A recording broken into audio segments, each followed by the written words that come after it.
Bonjour, merci d'être là Bonjour. ce matin.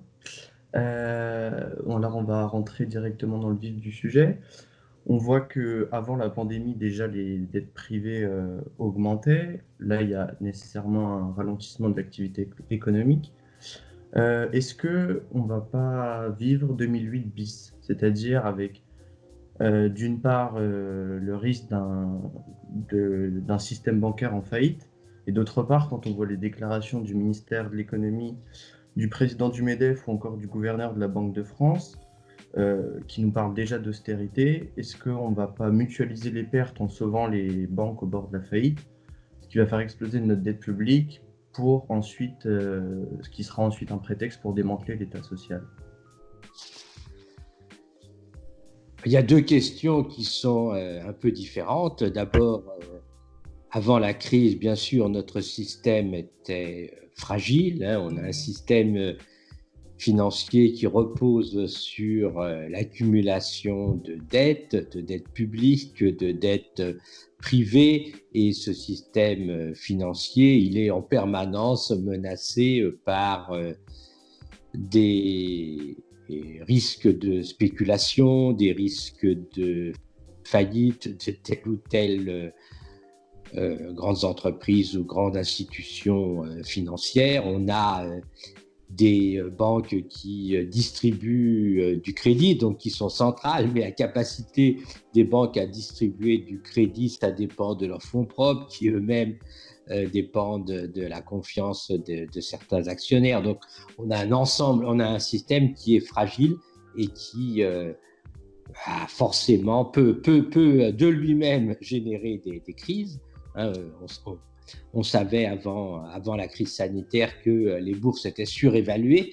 Il y avait donc un risque évidemment de krach boursier, mais donc on a un système fragile, on a un système qui en principe régule l'ensemble de ce système, c'est les banques centrales et les États, mais dans la zone euro, le système a été fragilisé parce qu'on a fait l'euro avec une banque centrale qui n'est plus la banque des États, avec des divergences entre les États. Donc tout ça fait que le système est fragile. Avec la crise, les États ont réagi en augmentant massivement leur déficit, en donnant des garanties aux, aux, aux entreprises. La Banque centrale a garanti plus ou moins les dettes publiques et elle a annoncé que elle acceptait de limiter les contraintes qui pèsent sur les banques. Donc tout ça fait que le système a pu réagir.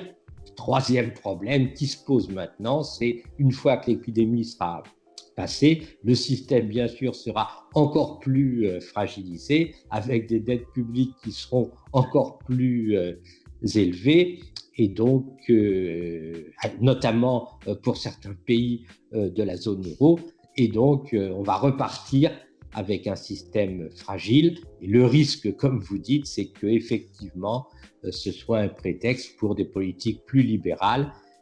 D'un côté, plus néolibérales, il faut mieux dire. D'un côté, les entreprises vont faire pression pour qu'on augmente leurs profits en s'attaquant au salaire, au droit du travail. Et de l'autre, les États, et en particulier dans la zone euro, vont être soumis à une pression de Bruxelles, à une pression autonome aussi, pour réduire le déficit public et la dette publique. Et ils ne le feront pas en augmentant les impôts sur les plus riches et sur les grandes entreprises multinationales.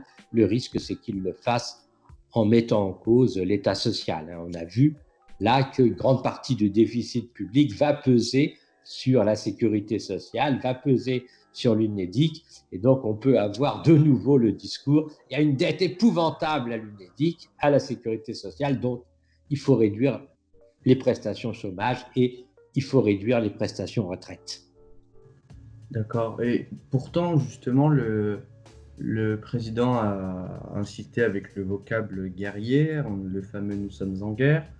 Et si on fait un comparatif, une sorte de comparaison au sortir de la Seconde Guerre mondiale, on avait une dette qui était de 200% du PIB, quasiment, si je ne me trompe pas.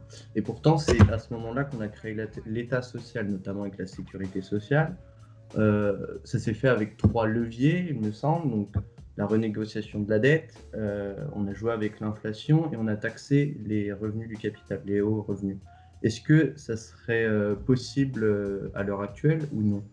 Et est-ce que ça serait souhaitable de mettre en place l'un de ces 3 leviers, si ce n'est les 3?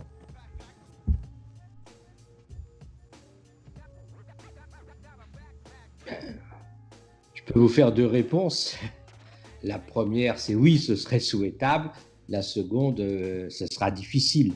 Oui, effectivement, ce serait souhaitable de se dire, ben, après tout, nous sommes comme en 1945, donc il faut repenser l'organisation de notre société. Il faut l'équivalent du programme Les Jours Heureux du Conseil national de la résistance et il faut repenser le fonctionnement de notre société. Il faut se rappeler que dans le programme du Conseil national de la résistance, il y avait l'idée que les travailleurs doivent jouer un rôle important dans la détermination de leurs conditions de travail et dans la gestion des entreprises.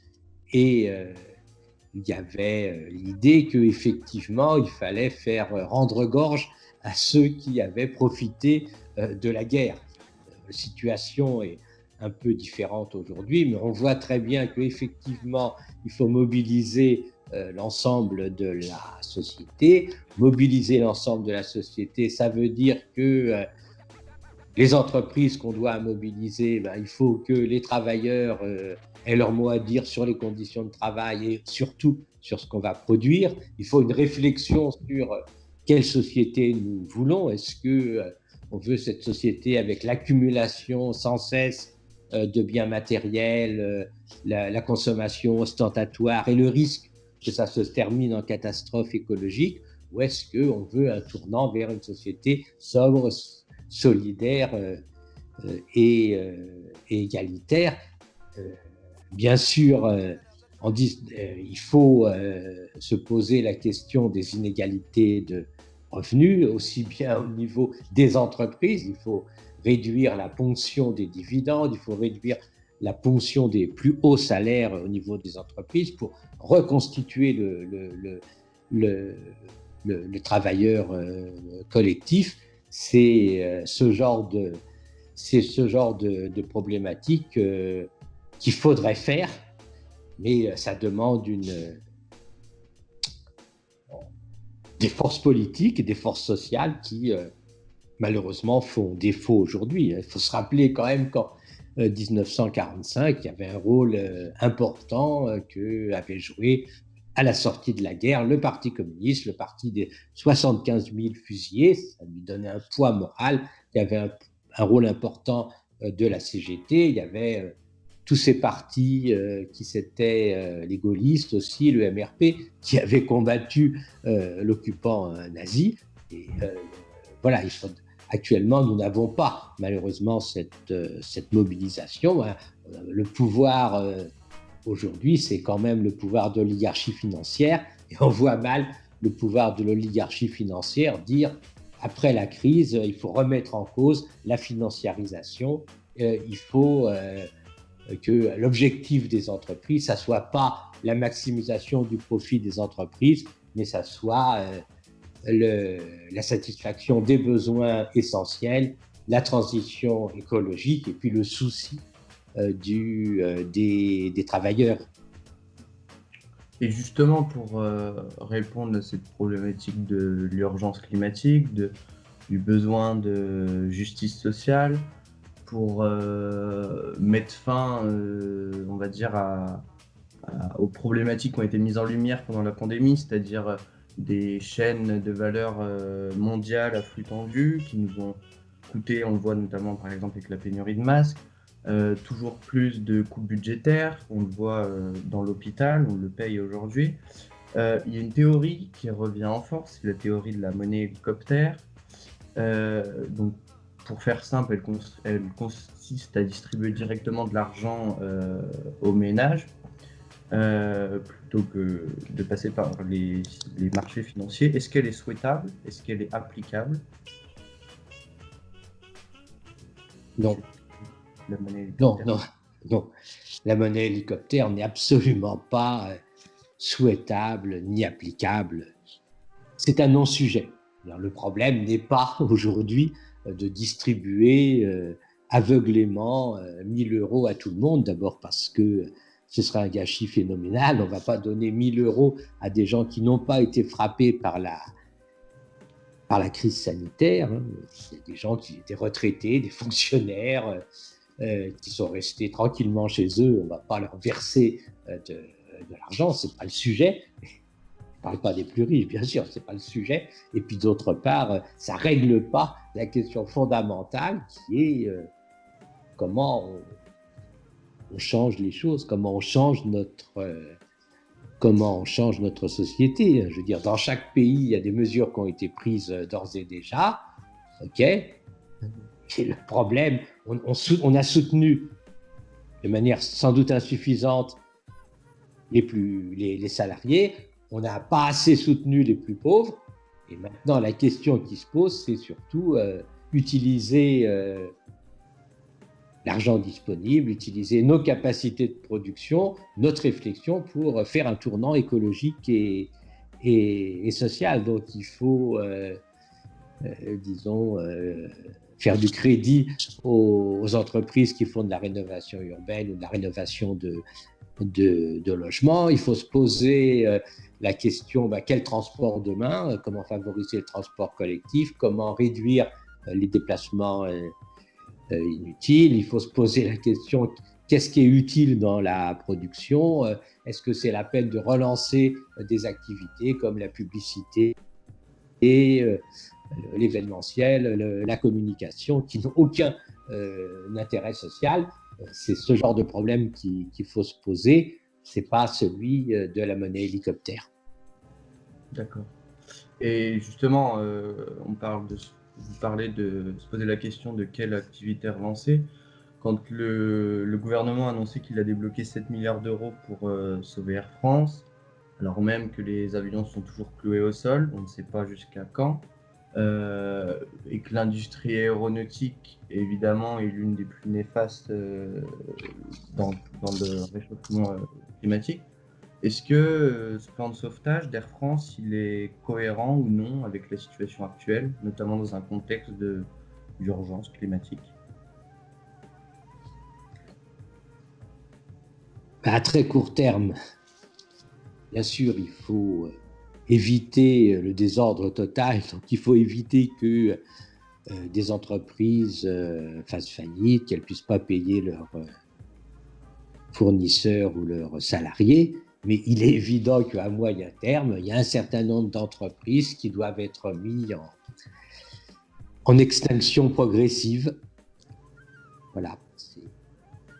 C'est dommage, mais il ne faut pas se leurrer. Il faut dire clairement, des industries comme l'aéronautique, Airbus, Air France, c'est très sympathique, mais il faut limiter les vols. Il faut, en France, favoriser le train. Il ne faut pas essayer de relancer les vols Paris-Marseille ou choses comme ça. C'est complètement hors sujet. Donc, pour toutes ces entreprises, il faut des plans. On peut les aider à court terme, on peut aider les travailleurs à se reconvertir, mais il faut des plans de reconversion. On va pas. L'objectif ne doit pas être de relancer la construction d'avions, ça ne doit pas être de relancer notre magnifique industrie d'armement. Non, faut quand même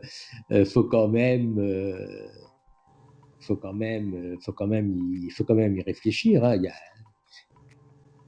y a des secteurs qu'il faut soutenir, des secteurs qu'il faut relancer, d'autres qu'il faut mettre en extinction progressive. Il faut dire à leurs travailleurs, désolé, il faut changer d'activité. Hein. On a besoin d'une industrie nouvelle, on a besoin de Made in France, on a besoin de produits durable, sobre, et on a besoin d'une agriculture biologique. Tout ça, ben, ça va faire des emplois, mais on n'a pas besoin de faire des emplois pour le plaisir dans des secteurs inutiles ou dans des secteurs trop bien rémunérés. On n'a pas besoin de former des jeunes gens et des jeunes filles pour devenir traders. Je veux dire, c'est complètement inutile. C'est complètement aberrant. Vous imaginez, c'est complètement aberrant, tous ces jeunes qu'on forme dans les, comment ça s'appelle ça, des écoles de commerce pourquoi? Pourquoi? C'est pas l'avenir. L'avenir, c'est de produire et de produire sobrement pour satisfaire les besoins essentiels. On va parler d'Europe un petit peu maintenant. Alors déjà, les plans de relance dans les pays européens, ils ont été annoncés. On parle pour le moment, pendant le confinement, de 550 milliards. On a le sentiment que c'est un petit peu ridicule par rapport, par exemple, au plan de relance qui a été mis en place aux États-Unis. La Fed a sorti son bazooka. Elle parle d'un plan de relance à hauteur de 8 000 milliards. Est-ce qu'on paye d'une certaine manière l'absence de souverain à la tête de la Banque centrale européenne?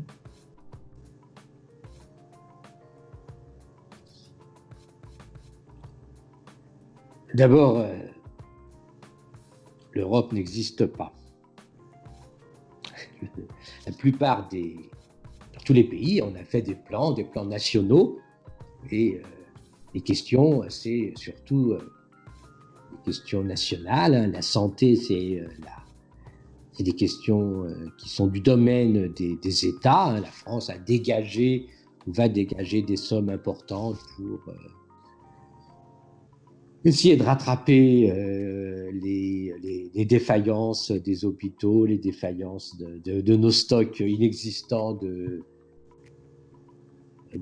masques. La France a pris des mesures pour garantir les dettes de ses entreprises. Tout ça, c'est essentiellement des questions nationales. Et l'Europe, elle intervient comme la mouche du coche.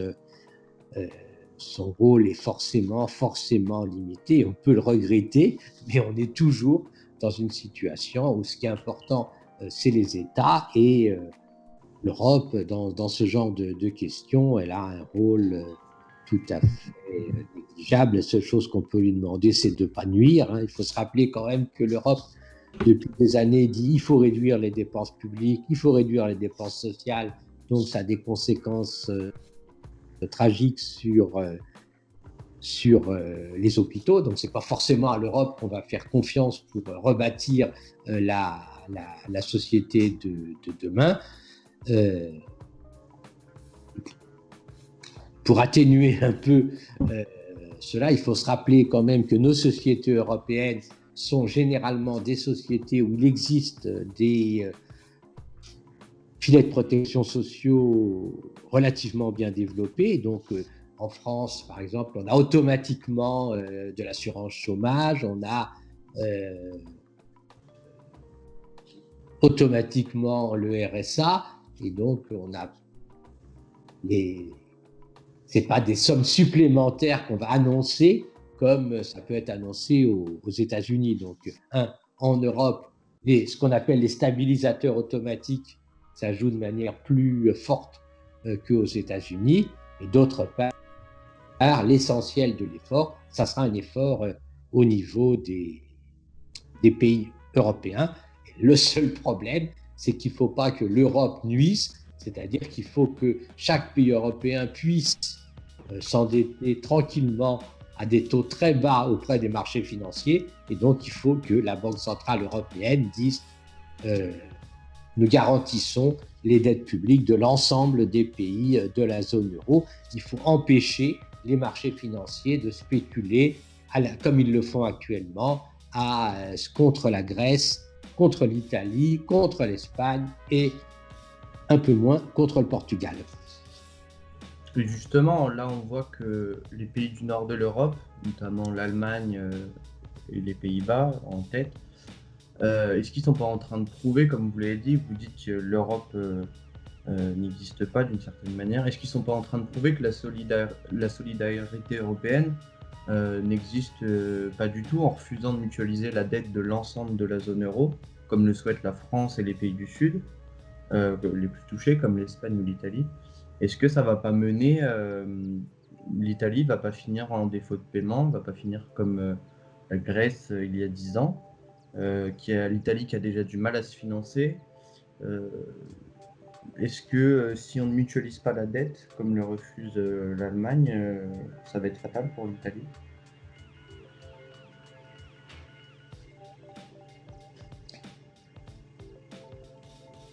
Ben, l'Europe est une construction, la zone euro est une construction qui n'a pas été pensée. C'est-à-dire, on dit les pays ont une monnaie unique, mais il a jamais été dit clairement que les pays ont une dette publique unique. Et donc, il y a un trou, il y a un impensé, c'est-à-dire que rien ne garantit que effectivement les pays peuvent jouir d'une garantie illimitée sur leur dette publique, comme en jouissent actuellement les États-Unis, la Grande-Bretagne et le Japon. Il n'y a aucune spéculation contre la livre aujourd'hui, mais il y a une spéculation contre l'Italie, parce que l'Italie est dans une zone euro mal foutue. Et donc, voilà, il n'y a jamais eu... les pays du Nord ont toujours dit aucune mutualisation des dettes, on n'est pas responsable de ce que font les pays du Sud. La seule chose qui a été faite, c'est des règles budgétaires complètement stupides qui volent en éclats chaque fois qu'il y a une crise, donc en 2008 comme en 2020. Donc on a un système qui n'est absolument pas organisé. On a le choix à trois manières d'y sortir. La première, ça consiste à dire excusez-nous, on s'est trompé, il faut repenser, il faut que les pays du Nord et les pays du Sud aient des monnaies différentes. Le marque va monter, la lire va baisser, ça va relancer l'activité en Italie. Au bout d'un certain temps, l'Italie sera mieux. L'Italie est quand même le pays qui a souffert le plus de la construction, qui a souffert le plus de la zone euro. C'est une première solution. Il y a une seconde solution qui consiste à dire passons à l'Europe fédérale. Toutes les dettes sont les mêmes, mais le problème, c'est que ça demande un contrôle des instances européennes sur les finances de chaque pays. Et ça, les peuples refusent, parce que si on dit, voilà, ça va être à Bruxelles que vont se décider les protections sociales de chaque pays, ça veut dire qu'à Bruxelles, on va dire à l'Italie, baissez le niveau de vos retraites, ou à la France, on va dire n'indemnisez pas le chômage, etc. Tout ça, c'est très dangereux. Donc, actuellement, l'Europe fédérale, ça serait une Europe libérale. Ensuite, la troisième solution, c'est la solution intelligente. On se met autour de la table, on voit les difficultés, on dit actuellement, certains pays sont plus frappés que d'autres. Il n'y a pas seulement... il y a la crise sanitaire, mais il faut se rappeler aussi qu'il y a la crise des migrants qui a frappé particulièrement l'Italie et la Grèce. Et à ce moment-là, on donne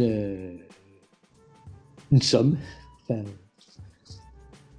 on fait un pot commun, une cagnotte, et on dit les pays les moins touchés, ils versent exceptionnellement aux pays les plus touchés une contribution exceptionnelle pour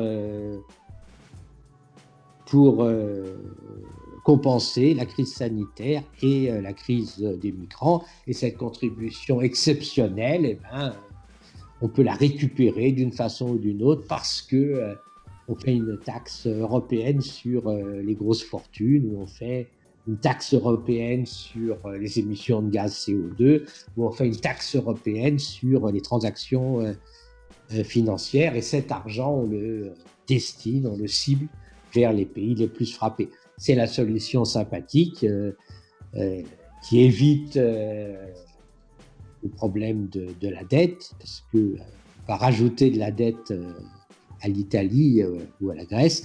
Mais cette solution généreuse, sympathique, voilà, je veux dire, ça pose.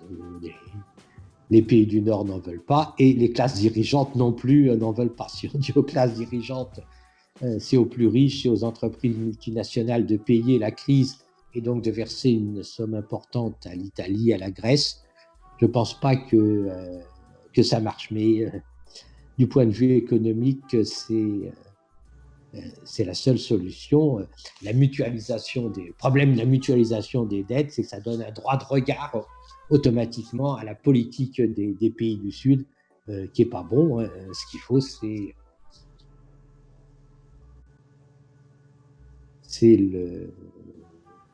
verser une indemnité aux pays les plus frappés. D'accord. Parce que là, pour le moment, on se dirige vers la Commission européenne qui va probablement avoir recours au mécanisme européen de stabilité, d'après le Financial Times.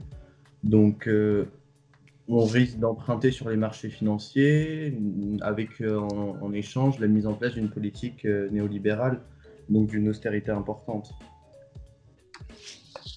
C'est le risque, c'est qu'actuellement, c'est le risque, on a vu les résultats avec la Grèce, c'est-à-dire qu'on va prêter de l'argent, disons par exemple à l'Italie. L'Italie, ça veut dire que chaque année, on va demander à l'Italie de rembourser une partie de cette dette. L'Italie, pour rembourser cette dette, elle devra soit augmenter ses impôts, soit redemander une dette supplémentaire. Et lorsqu'on redemande une dette supplémentaire, à ce moment-là, soit les marchés financiers, soit les instances européennes, soit les pays du Nord diront à l'Italie, on veut bien vous prêter 20 milliards de plus, mais en échange de ces 20 milliards, il faut que vous mettiez l'âge de départ à la retraite à 70 ans, il faut que vous supprimiez tel ou tel avantage social, il faut que vous privatisiez un certain nombre d'entreprises, et finalement, on se retrouve dans une situation, le pays est soumis au marché financier ou aux instances européennes. C'est pour ça que il faut donner, il ne faut pas prêter. Parce que prêter, c'est le danger, c'est se donner un droit de regard perpétuel sur le pays auquel vous avez prêté. Mmh. Et est-ce qu'il n'y aurait pas des mesures assez simples, entre guillemets, à appliquer directement, notamment la séparation déjà des banques de dépôt, donc des banques de monsieur, madame, tout le monde, leur séparation des banques d'investissement, comme ça avait été fait à la suite de la crise de 1929. Bruno Le Maire, ministre de l'économie, parle d'une crise comparable à celle de 29. Or, après 29, il y a eu le Glass-Steagall Act, adopté par l'administration Roosevelt. Est-ce que ce ne serait pas le moment de retourner à cette séparation entre les banques de dépôt et les banques d'investissement qui spéculent sur les marchés financiers? Bon, je vais vous faire 3 réponses.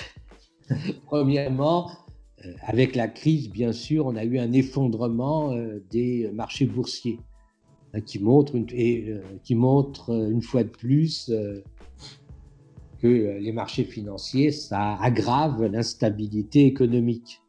Donc, c'est pas génial. On a eu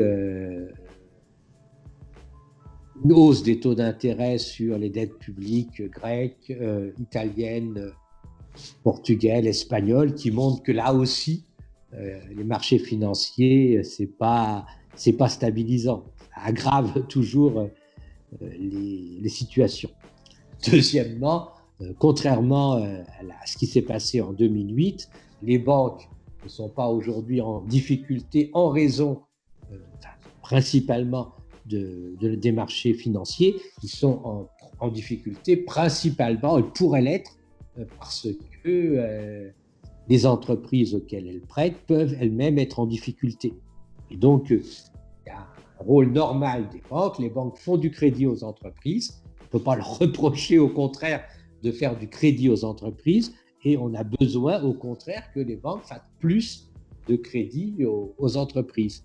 Ce qui veut dire qu'aujourd'hui, d'un côté, bien sûr, on peut dire c'est dommage qu'on n'ait pas profité de la crise de 2008 pour bien séparer les banques de dépôt et les banques d'affaires. Mais aujourd'hui, on a deux autres problèmes. Un premier problème, il faut que les banques continuent à faire du crédit aux entreprises, en particulier aux entreprises en difficulté. Il faudrait à la limite que les banques disent tous les crédits qui devaient être remboursés durant l'année 2020, on les reporte automatiquement d'un an pour soulager les entreprises.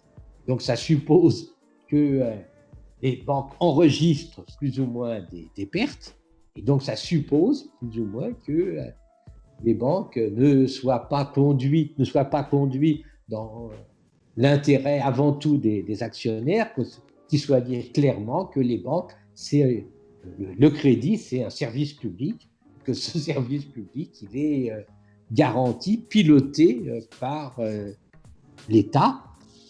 Et l'autre problème qu'on a, c'est que dans la période qui va s'ouvrir, il est important que le crédit bancaire aille bien vers les secteurs qui s'engagent dans la transition écologique, et donc ça veut dire qu'il faut remettre en cause la distribution du crédit par les banques, qui ne doit pas être fait simplement sur des critères de rentabilité pour les actionnaires des banques, mais qui doit être fait dans un but social, soutenir l'activité actuellement, et dans un but écologique, préparer la transition écologique. C'est pour ça que la question aujourd'hui, c'est surtout avoir un secteur bancaire public tourné vers le soutien aux entreprises qui relocalisent en France et les entreprises qui s'inscrivent dans la transition écologique, et puis dans les banques existantes, imposer des comités de crédit qui auraient le même objectif. Le drame, c'est qu'il ne faut pas que les banques fassent du crédit aux spéculateurs. Ce n'est pas la peine que les banques fassent du crédit aux entreprises de luxe. Ce n'est pas la peine que la priorité, c'est que les banques doivent faire du crédit aux entreprises qui, d'abord, sont en difficulté à cause de la crise, et en les incitant à s'inscrire dans une politique globale de planification pour une industrie relocalisée qui produit des produits durables, sobres, dont on a besoin. Et est-ce qu'il faut que les banques augmentent leur pourcentage de fonds propres détenus? On voit que les banques peuvent faire de la création monétaire, encadrée par le traité de Bâle III. Leur taux de fonds propres est passé de 25% à la fin du 19e siècle à moins de 5% depuis les années 80. Est-ce que ça serait également une mesure à mettre en place, c'est-à-dire augmenter les fonds propres qu'elles détiennent, un matelas de sécurité? Je vais vous faire une réponse personnelle, si ça ne vous choque pas. Non, aucunement. Il y a deux points de vue. Il y a un point de vue, ah oui, il faut que les banques aient des fonds propres fabuleux, et qu'avec ces fonds propres fabuleux, elles fassent du crédit. Voilà, ça c'est... Moi, je suis tout à fait opposé à ce point de vue. Je pense que ce qui doit garantir les banques, c'est avant tout la puissance publique. Les banques doivent être un quasi-service public. Elles doivent faire du crédit aux entreprises selon des critères sociaux et économiques, l'emploi, la transition écologique, la relocalisation, et elles ne doivent pas avoir comme objectif d'augmenter leurs fonds propres, parce que si on dit l'objectif est d'augmenter les fonds propres, ça veut dire d'une part que les banques ont avant tout un critère de rentabilité lorsqu'elles distribuent du crédit, et ça veut dire que les banques, elles sont surveillées par leurs actionnaires qui leur apportent du fonds propre. Tandis que si on dit les banques, c'est avant tout un quasi-service public, on dit clairement les banques ont une politique du crédit qui est socialement pensée, et c'est à l'État, c'est à nous, la société, de garantir des crédits si les crédits sont effectivement socialement nécessaires. Par exemple, imaginez que on ait besoin, on décide de lancer un vaste programme de recherche de véhicules propres, non polluants. Il y a plusieurs techniques. Certains disent il faut faire la voiture électrique, d'autres disent il faut faire la voiture à hydrogène, d'autres disent il faut des biocarburants, d'autres disent il faut du vélo. Voilà, il y a plusieurs techniques. On va faire du crédit à des entreprises qui chacune vont faire des tentatives différentes. Voilà, il faut être prêt à se dire il y en aura la moitié ou les trois quarts qui vont être des échecs complets. Eh bien, tant pis. À partir du moment où on a socialement décidé de faire du crédit à ces entreprises, on assume socialement le risque et on ne dépend pas des choix on ne dépend pas des choix des actionnaires, parce que voilà, il faut définanciariser,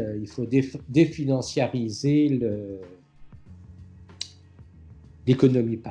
Pour prendre un exemple, voilà, moi je préfère qu'on ait une banque publique d'investissement qui fasse du crédit à des EHPAD publics dans lesquels on assurera un niveau satisfaisant d'encadrement des pensionnaires par des soignants, plutôt que de dire on va faire du crédit à l'entreprise Corian qui va faire des bénéfices fabuleux parce qu'elle va mettre un nombre insuffisant de soignants, parce qu'elle va donner aux pensionnaires une nourriture de mauvaise qualité. Non, ce n'est pas possible. Il faut augmenter le poids, la responsabilité publique, et donc ça ne passe pas par des banques qui sont de plus en plus financiarisées. Je préfère qu'on développe la caisse d'épargne, la banque postale, qu'on améliore leur fonctionnement avec un poids supplémentaire des collectivités locales, plutôt que de dire on va se tourner vers les marchés financiers pour qu'ils apportent des fonds propres à la Société Générale. D'accord. Enfin, dernière question. On va s'arrêter là ensuite. Bon, là, du coup, nécessairement, il y a eu, comme on l'a répété, il y a eu un ralentissement de l'activité économique. On parle d'une chute de la croissance d'environ 8%. Elle va nécessairement repartir pour retrouver un niveau plus ou moins égal à celui qui était avant la crise sanitaire. Ensuite de cela, est-ce qu'on ne doit pas s'habituer à une récession permanente, en d'autres mots, une croissance infinie dans un monde fini, pour reprendre les termes des partisans de la décroissance? D'abord, vous êtes bien optimiste en pensant qu'on va rapidement retrouver le niveau d'avant-crise. Rapidement ou non, mais... J'espère quand même que ça ne va pas aller trop vite, c'est-à-dire qu'on va... un certain nombre d'activités inutiles, polluantes, ne vont pas retrouver leur niveau d'avant-crise. C'est-à-dire, bon, voilà, il faut repenser les activités en se disant est-ce qu'effectivement il est raisonnable de leur faire retrouver leur niveau d'avant-crise. Et par ailleurs, comme vous dites, on ne va pas faire de la croissance infinie dans un monde fini, ce qui veut dire que dans les années à venir, une grande partie de notre réflexion, de notre activité, ça doit être comment faire pour que notre planète reste habitable, comment faire pour satisfaire les besoins essentiels, et ça ne va pas être forcément d'augmenter la croissance, et donc il va falloir se pencher sur chaque activité en se disant est-ce qu'elle vaut le coup en termes de ratio besoins satisfaits et dégâts sur la planète, et dire ben voilà, les motos de mer par exemple c'est très sympathique, mais non, c'est vraiment les SUV, non, c'est pas possible. Le Bitcoin, non, c'est pas possible. Je dis, on ne peut pas gâcher une partie importante de notre énergie uniquement pour faire tourner des ordinateurs pour rien. On peut pas, voilà, on peut pas consacrer une partie de notre énergie à faire des Rolex à des prix exorbitants pour que certaines personnes de plus de 50 ans puissent frimer. Tout ça, non. Donc il faut, voilà. Par contre, on a besoin de logements, on a besoin de logements bien rénovés, on a besoin avec peu de consommation d'énergie, on a besoin de transport collectif, on a besoin d'une alimentation saine, locale, on a besoin de culture, on a besoin de dépenses de santé, on a besoin d'aide aux jeunes enfants, aux très jeunes enfants, on a besoin d'aide aux personnes âgées, dépendantes. Voilà, il faut penser à chaque activité en se disant est-ce qu'elle est utile ou est-ce qu'elle est socialement nuisible, et puis est-ce qu'il y a également une autre question, est-ce qu'effectivement elle peut être bénéfique à l'ensemble de la population, ou est-ce que c'est un truc de niche qui fait que de la consommation ostentatoire, et voilà, c'est pas la peine. Donc l'avenir, on peut imaginer deux avenirs, hein. On peut imaginer l'avenir avec une infime minorité qui continuera à faire du gaspillage pendant que la masse aura de plus en plus de difficultés compte tenu des contraintes écologiques. C'est une solution. Et puis il y a une autre solution qui est de penser à une société sobre, solidaire, socialiste, où on décidera collectivement des besoins essentiels que l'on fera tout pour satisfaire. Voilà. Très bien. Merci, Monsieur Sterdyniak. Merci. Merci de nous avoir accordé votre temps, et bonne journée à vous. Bonne journée.